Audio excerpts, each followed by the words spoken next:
Hello friends, good morning.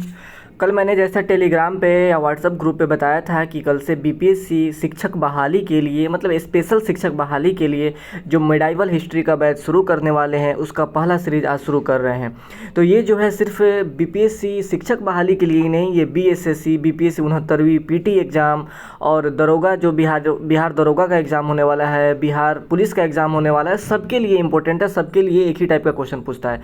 Content इसमें इतना अच्छा है कि कोई भी क्वेश्चन आप लोगों को नहीं छूटेगा। अगर किसी भी एग्ज़ाम का देखें तो एक बार देखें, उसके बाद डिसाइड करें आप लोग। जैसे पहले यहाँ पे मैं दिखा दूँ कि देखिए यहाँ पे कितना ज़बरदस्त कंटेंट है और ओवरऑल व्यू इसका देता हूँ, उसके बाद मैं इसको आगे पढ़ाता हूँ।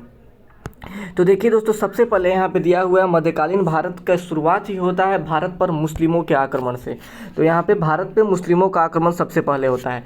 इसको हम लोग दो भागों में बांट देते हैं। भारत पर मुस्लिम आक्रमण को दो भाग में क्या है कि सबसे पहले यहाँ पे अरबों का आक्रमण होता है।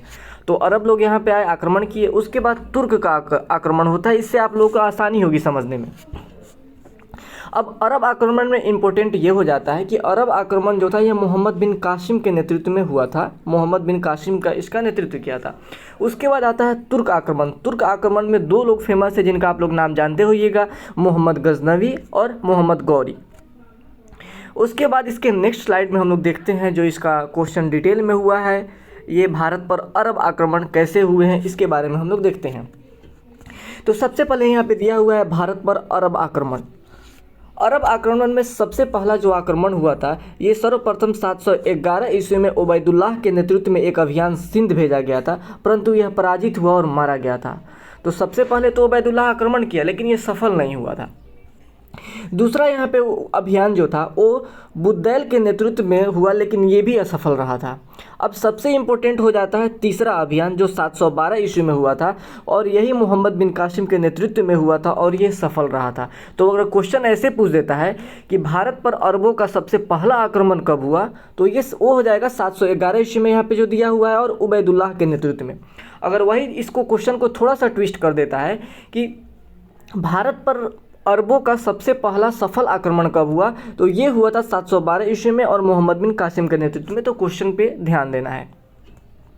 नेक्स्ट जो है यहाँ पे मोहम्मद बिन कासिम ने सिंध के शासक दाहिर को पराजित किया। दाहिर युद्ध करते हुए मारा गया, मतलब युद्ध क्षेत्र में ही दाहिर मारा गया था। मोहम्मद बिन कासिम ने 713 ईस्वी में मुल्तान को भी जीत लिया। तो मुल्तान को भी जीता और सबसे पहला ये मतलब जो आक्रमण किया था मोहम्मद बिन कासिम, ये दाहिर को पराजित किया था। अब नेक्स्ट स्लाइड की तरफ हम लोग बढ़ते हैं दोस्तों। नेक्स्ट स्लाइड क्या करता है, तो भारत पे अरब आक्रमण से इम्पोर्टेंट जो चीज़ होता है, यहाँ पे इम्पोर्टेंट फैक्ट हम लोग देखते हैं। सबसे इम्पोर्टेंट चीज़, मोहम्मद बिन कासिम ने भारत पर सबसे पहले जजिया कर लगाया। जजिया कर गैर मुसलमानों से लिया जाने वाला एक प्रकार का सुरक्षात्मक कर है। अगर ये पूछ देता है कि जजिया कर क्या है, तो जजिया कर जो है गैर मुसलमान यानी जो मुस्लिम छोड़ करके दूसरे किसी धर्म को मानने वाले थे उनसे उनकी रक्षा के लिए लिया जाने वाला एक टैक्स था, यानी प्रोटेक्शन मनी था, एक प्रोटेक्शन मनी कह सकते हैं। अब यहाँ पे इम्पोर्टेंट चीज़ ये है कि जजिया कर से क्वेश्चन ऐसे पूछ देता है कि जजिया कर से किसको मुक्त रखा गया था। तो बहुत ही इंपॉर्टेंट यहाँ पे 5 फैक्ट दिया हुआ है। यहाँ पे जजिया कर से निम्नलिखित लोगों को मुक्त रखा गया था। इसमें है बच्चे जो है बच्चों को मुक्त रखा गया था, बूढ़ों को मुक्त रखा गया था, औरतों को मुक्त रखा गया था, विकलांगों को मुक्त रखा गया था और ब्राह्मणों को। सबसे इंपॉर्टेंट यही ऑप्शन देता है कि ब्राह्मणों को।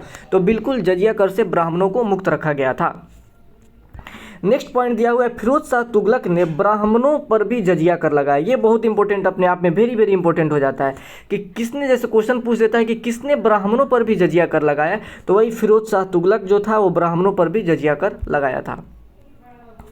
नेक्स्ट क्वेश्चन की तरफ हम लोग, नेक्स्ट कंटेंट की तरफ हम लोग बढ़ते हैं। यहाँ पे भारत पर जो अरब आक्रमण हुए हैं, इस अरब आक्रमण से रिलेटेड जो जैसे जजिया कर से रिलेटेड और जो इंपॉर्टेंट क्वेश्चन है देख लेते हैं। अकबर ने 1564 ईस्वी में जजिया कर को समाप्त कर दिया। तो हम लोग जानते हैं 1564 ईस्वी में अकबर ने जजिया कर को समाप्त किया। 63 में तीर्थयात्रा कर, 1563 में तीर्थयात्रा कर और 1564 ईस्वी में जजिया कर को अकबर ने समाप्त कर दिया। नेक्स्ट जो चीज़ दिया हुआ यहाँ पे, औरंगजेब ने 1779 ईस्वी में पुनः जजिया कर को लगा दिया। अकबर ने तो समाप्त किया लेकिन औरंगजेब आया तो औरंगजेब ने पुनः जजिया कर को लागू कर दिया। अब एक और इम्पोर्टेंट क्वेश्चन आता है कि यहाँ पे जो दिया हुआ है, जजिया कर को अंतिम रूप से मोहम्मद शाह रंगीला बादशाह जो था वो समाप्त कर दिया। मतलब मोहम्मद शाह जो था उसको उसका उपनाम रंगीला बादशाह भी था। वो ऐसा बादशाह था जो जजिया कर को अंतिम रूप से समाप्त किया और उसके बाद कोई भी जजिया कर नहीं लगा है। तो ये अपने आप में बहुत ही ज़्यादा इंपॉर्टेंट क्वेश्चन हो जाता है। अब नेक्स्ट ऑप्शन की तरफ हम लोग चलते हैं, जो क्या दिया हुआ है यहाँ पे हम लोग देख लेते हैं। अरबों की सिंध विजय के कारण, अब अरब लोग जो थे उस सिंध की तरफ उनका ध्यान क्यों आया, वो लोग क्यों सिंध को विजय करना चाहते थे, तो इसका 3 कारण जो दिया हुआ है ये हम लोग बारी बारी से देख लेते हैं। पहला तो है ये राजनीतिक कारण है, मुस्लिम राज्य का विस्तार, मतलब वो मुस्लिम धर्म का प्रादुर्भाव हो चुका था उधर, तो वो लोग चाहते थे कि मुस्लिम धर्म का चारों तरफ विस्तार हो, और हुआ भी। 2 नंबर है आर्थिक कारण। आर्थिक कारण क्या था, इकोनॉमिक की जो वजह क्या था, तो भारत एक समृद्ध देश था, अतः यहाँ अधिकार कर धन को प्राप्त करना वो लोग चाहते थे और धन लूटपाट करके वो लोग ले भी जाते थे।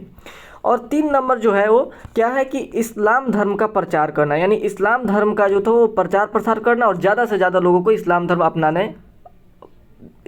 अपनाए, इसलिए ये लोग आक्रमण करते थे। नेक्स्ट स्लाइड की तरफ आप लोग बढ़ते हैं। भारत पर तुर्क आक्रमण, तो अरब आक्रमण से रिलेटेड तो यहाँ पे इंपॉर्टेंट चीज़ हो गया। अब हम लोग आते हैं भारत पर जो तुर्क आक्रमण हुआ है वो कौन थे, कैसे हुआ है, देख लेते हैं एक बार डिटेल। तुर्कों का आक्रमण, तुर्क जो थे ये उत्तर पश्चिमी भाग में निवास करने वाली एक असभ्य और बर्बर जनजाति थी। 962 ईस्वी में अलप्तगीन नामक एक तुर्क सरदार ने गजनी साम्राज्य या यामनी साम्राज्य की स्थापना की, जिसकी राजधानी गजनी थी। अब गजनी साम्राज्य का ही दूसरा नाम यामनी साम्राज्य भी था और जिसका राजधानी कहाँ था, गजनी था। ये किसने किया था, अलप्तगीन नामक एक तुर्क सरदार ने किया था। अब हम लोग अलप्तगीन का कार्यकाल देख लेते हैं। यहाँ पे अलप्तगीन का जो कार्यकाल था 962 से लेकर 977 ईस्वी के बीच था और इसकी राजधानी कहाँ थी, तो गजनी थी। अलप्तगीन ने 1700 चुने हुए तुर्क अधिकारियों को नियुक्त किया, जिसमें एक सुबुक्तगीन भी था, और सुबुक्तगीन यहाँ पे इंपॉर्टेंट हो जाता है क्योंकि इसके बाद जो था सुबुक्तगीन ही आएगा। अलप्तगीन के बाद सुबुक्तगीन ही शासक बना। नेक्स्ट स्लाइड में अब हम लोग देख लेते हैं, यहाँ से इंपॉर्टेंट चीज़ हो गया। भारत पर जो तुर्क आक्रमण हुए हैं वो कैसे कैसे हुए देख लेते हैं हम लोग। सुबुक्तगीन का जो कार्यकाल, तो सुबुक्तगीन जो था ये 977 से लेकर के 997 तक, यानी 20 सालों तक ये रहा है। इसका इंपॉर्टेंट फैक्ट हम लोग देख लेते हैं। भारत पर तुर्क आक्रमणकारी भारत पर पहला तुर्क, अब यहाँ पे पूछ देता है, अरब तो था हम लोग देख लिए हैं, मोहम्मद बिन कासिम था, लेकिन तुर्क जो आक्रमणकारी था मतलब सबसे सफल हुआ था वो, उसके पहले तो उबैदुल्लाह भी था। तो भारत पर पहला तुर्क जो आक्रमण था ये सुबुक्तगीन के नेतृत्व में हुआ था और इसने क्या किया, तो इसने 986 ईस्वी में पंजाब के शाही वंश के शासक जयपाल पर आक्रमण किया और उसको पराजित कर दिया। तो ये इसकी मतलब विजय होती है और जयपाल की एक तरह की क्या होती है, तो पराजय होती है। अब यहाँ पे एक और इम्पोर्टेंट फैक्ट है कि सुबुक्तगीन की मृत्यु के बाद इसके 2 पुत्र, अब इसके 2 पुत्र कौन थे, तो ये अब्दुल कासिम महमूद था और दूसरा कौन था, तो इस्माइल था। ये दोनों थे और इन दोनों के बीच में अब उत्तराधिकार युद्ध हो जाता है, जैसा कि राजा महाराजाओं के बीच में होते आया है। दोनों के मध्य उत्तराधिकार युद्ध हुआ जिसमें अब्दुल कासिम महमूद विजयी हुआ और अब्दुल कासिम महमूद गजनवी का नया शासक बनता है और यही नया शासक बनता है। नेक्स्ट फैक्ट हम लोग यहाँ पे देख लेते हैं। तुर्क आक्रमण जो हुआ है यह अब मतलब वो जो कासिम महमूद जो था गजनवी, यही अब्दुल कासिम महमूद गजनवी जो था, यही महमूद गजनवी के नाम से 998 से लेकर के 1030 ईस्वी तक शासन करता है और तुर्क आक्रमण मतलब यही किया है। यहाँ पे दिया हुआ है सुबुक्तगीन की मृत्यु के बाद महमूद गजनवी 998 ईस्वी में गद्दी पर बैठा। इसने 1000 से लेकर के 1027 ईस्वी के बीच कुल भारत पर 17 बार आक्रमण किया है। टोटल 17 बार इसने आक्रमण किया है। महमूद गजनवी ने सर्वप्रथम 1000 ईस्वी में भारत पर आक्रमण किया और पेशावर के कुछ हिस्से से विजय प्राप्त की और वापस अपने देश लौट गया। इसका मेन मकसद होता था कि भारत पे आक्रमण करता था, धन दौलत को लूटता था और फिर वापस अपने देश में चला जाता था, कुछ मतलब जनरल को नियुक्त करके यहाँ पे अपने साम्राज्य की देखभाल के लिए। तो वही पहला आक्रमण 1000 ईस्वी में किया और पेशावर को तो जीत लिया, लेकिन वहाँ से धन प्राप्त करके और वापस फिर लौट गया। नेक्स्ट इसका यहाँ पे स्लाइड में इसके इम्पोर्टेंट आक्रमणों को हम लोग देख लेते हैं। तो सबसे मतलब पहले जो यहाँ पे हम लोग देखते हैं पॉइंट जो 1 में दिया हुआ है, महमूद गजनवी भारत पर 17 बार आक्रमण किया, बहुत ही इंपॉर्टेंट चीज़ है ये। दूसरा चीज़ है ये 1001 से 2 में हिंदू शाही राज्य जयपाल के विरुद्ध आक्रमण करता है और जीत भी जाता है।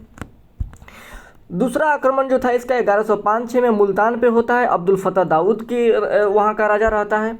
मतलब ये सब जो चीज़ तो दिया हुआ है, लेकिन सबसे फेमस जो इसका आक्रमण था 1025, 7वां नंबर हम लोग देखते हैं 1025 नंबर सोमनाथ मंदिर पर आक्रमण, जो भीम प्रथम यहाँ का राजा रहता था और काफ़ी लूटपाट करता है यहाँ पे, बहुत सारे धन को प्राप्त करता है और फिर लौट जाता है यहाँ पे। तो सबसे इम्पोर्टेंट चीज़ यहाँ पे इसके आक्रमणों में यही है कि 1025 ईस्वी में सोमनाथ मंदिर को लूटता है भीम प्रथम के शासनकाल में। नेक्स्ट स्लाइड में हम लोग देखते हैं यहाँ पे भारत पर तुर्क आक्रमण में क्या है, महमूद गजनवी जो है इसके बारे में एक और चीज़ दिया हुआ है, कुछ इंपॉर्टेंट फैक्ट यहाँ पे भी देख लेते हैं। महमूद गजनवी 998 से लेकर 1030 तक। महमूद गजनवी 1025 में अपने 16वें आक्रमण के समय सोमनाथ मंदिर को लूटा। मंदिर को लूट के जाने के क्रम में उस पर जाटों ने आक्रमण कर दिया और उसमें कुछ संपत्ति वापस उससे छीन ली। जाट जो इस पर आक्रमण किया और संपत्ति को छीन लिए। महमूद गजनवी ने अपना अंतिम जो आक्रमण था अब इसने कब किया, तो 1027 ईस्वी में जाटों के विरुद्ध में किया, क्योंकि जाट जो थे ये जो उससे छीने हुए थे धन दौलत, उससे काफ़ी गुस्सा था। और इसका जो अंतिम आक्रमण भारत पर 1027 ईस्वी में जाटों के विरुद्ध हुआ। 1030 ईस्वी में जो महमूद गजनवी था इसकी मौत हो गई। अब इसके साथ जो थे कुछ इम्पोर्टेंट जो मतलब राइटर थे, लेखक थे, वो आए हुए थे, उसको हम लोग देख लेते हैं। महमूद गजनवी के साथ फिरदौसी, अलबर्नी और उतबी जैसे इतिहासकार भी आए हुए थे। और फिरदौसी के लिखा हुआ जो शाहनामा है अपने आप में बहुत ज़्यादा फेमस है। अलबर्नी के लिखा हुआ किताबुल हिंद ये तो सबसे ज़्यादा फेमस है। और उतबी के द्वारा लिखा हुआ किताबुल यामिनी है। ये तीनों बहुत ही ज़्यादा इंपॉर्टेंट है, आप लोग इस तीनों को नोट कर ले, याद कर ले। और इसका मैं PDF आपको टेलीग्राम लिंक दिए हैं, उसी के नीचे आप टेलीग्राम लिंक पे क्लिक करेंगे तो टेलीग्राम पे ज्वाइन हो जाएंगे और उसके बाद उसमें मैं PDF डाल दूंगा इस वीडियो के बाद, आप लोग वहाँ से अच्छे से डाउनलोड कर सकते हैं। नेक्स्ट स्लाइड की तरफ हम लोग बढ़ते हैं। आता है यहाँ पे मोहम्मद गौरी। 12वीं शताब्दी के मध्य गौर वंश का उदय हुआ और उसके साम्राज्य का आधार उत्तर पश्चिम अफगानिस्तान में था। इसका 1173 ईस्वी में शिहाबुद्दीन मोहम्मद गौरी गौर का शासक बना। तो मोहम्मद गौरी का पूरा नाम जो था ये शिहाबुद्दीन मोहम्मद गौरी था। 1173 ईस्वी में गौर का शासक बना। 1175 ईस्वी में इसने मुल्तान पर आक्रमण किया और यह इसकी पहली विजय थी। वजह लिखा हुआ है ये विजय होगा। मुल्तान पे जो आक्रमण किया और मुल्तान पे ही इसको पहला विजय प्राप्त होता है 1175 ईस्वी में। 1178 ईस्वी में इसने राजस्थान और गुजरात वाले क्षेत्र पर आक्रमण किया, किंतु यहाँ के शासक भीम द्वितीय ने इसे बुरी तरह पराजित किया और यह तुर्क आक्रमणकारियों की पहली पराजय थी। तो पहली बार भीम द्वितीय ने मोहम्मद गौरी को पराजित किया और इसकी पहली पराजय थी। उसके बाद इसका सबसे फेमस जो है 1191 ईस्वी में तराइन का प्रथम युद्ध होता है, मोहम्मद गौरी और पृथ्वीराज चौहान के बीच हुआ और इस युद्ध में मोहम्मद गौरी पराजित होता है। तो कुल मिला के देखें तो इसकी दूसरी पराजय थी और यहाँ से वापस चला जाता है ये। उसके बाद 1192 ईस्वी में तराइन का दूसरा युद्ध होता है और इस युद्ध में पृथ्वीराज चौहान जो है पराजित होता है, कूटनीति से इसको पराजित कर देता है और मोहम्मद गौरी उन्हें क्या कर लेता है, तो बंदी बना लेता है। नेक्स्ट स्लाइड की तरफ हम लोग चढ़ते हैं। यहाँ पे जो मोहम्मद गौरी का इंपॉर्टेंट जो विजय है उसको हम लोग देख लेते हैं। तो सबसे पहला जो विजय है ये तो फेमस होता है किसी भी चीज़ का। 1175 ईस्वी में मुल्तान पर आक्रमण हुआ और करमाती वंश का यहाँ पे शासन था उस समय। 1178 ईस्वी में गुजरात पे विजय हुआ, भीम द्वितीय वहाँ का राजा था और भीम द्वितीय इसको हरा देता है। 1181 ईस्वी में पंजाब पे और खुसरो मलिक यहाँ का शासन रहता है। और उसके बाद इंपॉर्टेंट जो चीज़ होता है यहाँ पे 5 नंबर में जो है 1191 ईस्वी में तराइन का प्रथम युद्ध होता है जिसमें पृथ्वीराज चौहान जो है ये मोहम्मद गौरी को पराजित कर देता है। उसके बाद ये जाता है और 1 साल तक अपनी सेना को सशक्त बनाता है और 1192 ईस्वी में वापस लौट के आता है और सेना प्लस कूटनीति का उपयोग करता है और तराइन के द्वितीय युद्ध में ये पृथ्वीराज चौहान को हराता है और बंदी बना लेता है। उसके बाद 7 नंबर भी बहुत फेमस है। 1194 ईस्वी में कन्नौज चंदावर का युद्ध होता है, इसको चंदावर का युद्ध भी कहा जाता है। जयचंद से ये लड़ता है और जयचंद को यहाँ पे पराजित कर देता है। इसको याद करने का एक ट्रिक है, 1194 में भी च है, चंदावर में भी च है और जयचंद में भी च है, तो तीनों च इससे आप लोग इसको मतलब एक ट्रिक है जिससे आप लोग याद कर सकते हैं इसको। उसके बाद जो है इसका लास्ट जो युद्ध होता है 1205 ईस्वी में खोखरों के विरुद्ध होता है, खोखर से युद्ध करता है और वो मतलब निर्णायक नहीं रहता है, उसके बाद इसकी मृत्यु हो जाती है। उसके बाद मोहम्मद गौरी के बीच का जो और इम्पोर्टेंट चीज़ हम लोग यहाँ पे नेक्स्ट स्लाइड में देख लेते हैं क्या दिया हुआ है। नेक्स्ट जो दिया हुआ है मोहम्मद गौरी का, 1205 ईस्वी में मोहम्मद गौरी अपना अंतिम युद्ध पंजाब के खोखर जनजातियों के विरुद्ध लड़ता है और ये उसका अंतिम युद्ध होता है। मोहम्मद गौरी की सेनापतियों द्वारा विजित 2 प्रदेश है, कौन कौन क्षेत्र को ये विजय करता है उसको हम लोग देख लेते हैं। कुतुबुद्दीन ऐबक पहला जो रहता है और बख्तियार खिलजी इसके 2 सेनापति रहते हैं। तो कुतुबुद्दीन ऐबक जो है ये 1196 ईस्वी में अजमेर का विजय करता है, 1197 ईस्वी में बदायूं का विजय करता है और 1202-3 में बुंदेलखंड का ये विजय करता है। उसके बाद बख्तियार खिलजी, ये बिहार वाले क्षेत्र के लिए बहुत फेमस है क्योंकि बिहार में ये बख्तियार खिलजी काफ़ी तबाही मचाया था। 1197 में बिहार विजय करता है और 1205 ईस्वी में बंगाल का विजय करता है। यहाँ पे 1198 ईस्वी में मोहम्मद गौरी के सेनापति बख्तियार खिलजी ने नालंदा विश्वविद्यालय को ध्वस्त कर देता है, नालंदा विश्वविद्यालय को जला देता है। ये काफ़ी इंपॉर्टेंट है बिहार के व्यू से।